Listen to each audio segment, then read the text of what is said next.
জীবনে অন্ততপক্ষে একবারও যদি ছোটবেলায় যে সে মুক্তবে না যায় বা আরবি লাইনে পড়ালেখা না করে, এই ভিডিওটা দেখেন, এটাই তার প্রমাণ যে সে বিয়ের সময়ও ঠিক মতো নামাজটা পড়তে পারলো না। ঠিক আছে,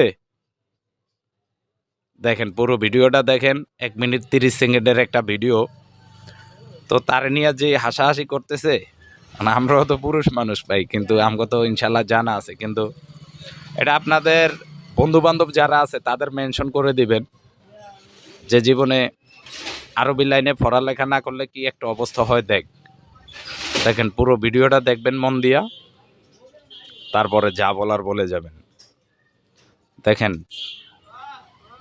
পুরা মান সম্মানই শেষ ভাই, পুরা মান সম্মান শেষ। কি একটা অবস্থা হয় দেখেন। ওই যে শালা শালি, ঠিক আছে,